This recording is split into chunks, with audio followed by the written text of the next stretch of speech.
नमस्कार दोस्तों, आज हम महर्षि पतंजलि द्वारा लिखित 195 योग सूत्रास के बारे में बात करेंगे। उन्होंने 195 योग सूत्रों को 4 अध्यायों में 4 चैप्टर्स में बांटा है। सबसे पहला है समाधिपाद, दूसरा है साधनपाद, तीसरा है विभूतिपाद, चौथा है कावल्यपाद।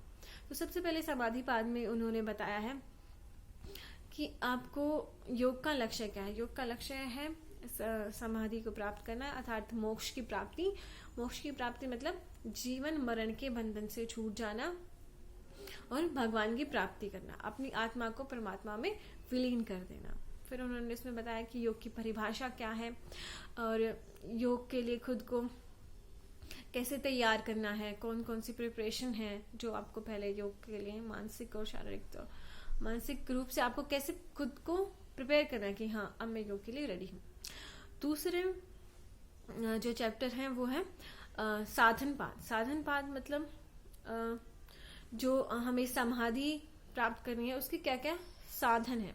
इसमें महर्षि पतंजलि ने अष्टांग योग की चर्चा की है। अष्टांग योग मतलब 8 अंग हैं उस योग के। वो है यम, नियम, आसन, प्राणायाम, प्रत्याहार, ध्यान, धारणा, समाधि। राइट।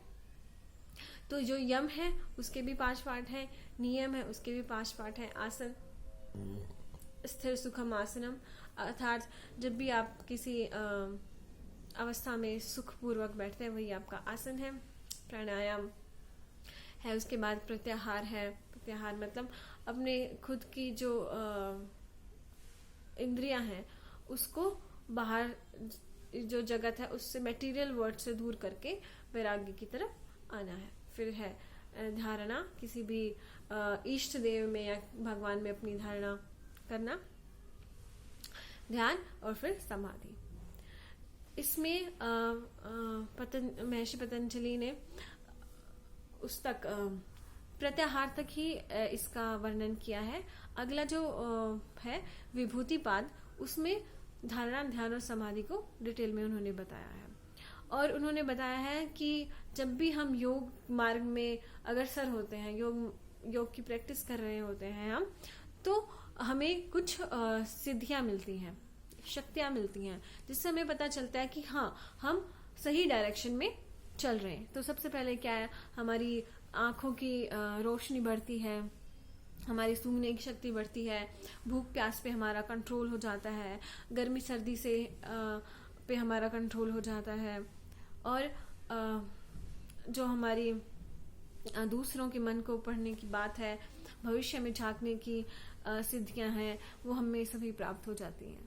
तो ये उन्होंने बताया कि सिद्धियां किसी को दिखाने के लिए नहीं है, ये सिद्धियां खुद के लिए हैं कि हाँ भाई हम योग मार्ग में अग्रसर हैं, हम समाधि की तरफ जा रहे हैं। बस ये लैंडमार्क की तरह कि ये हमारे काम करती हैं। फिर चौथा है कावल्यपाद। कावल्यपाद में हमें जो समाधि है उसकी अवस्था में हम चले जाते हैं, अर्थात हमें हर तरह का ज्ञान की प्राप्ति हो जाती है।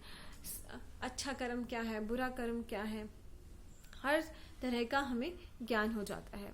क्रोध, लोभ, मोह, माया, इन सब पे हम विजय पा लेते हैं। राइट।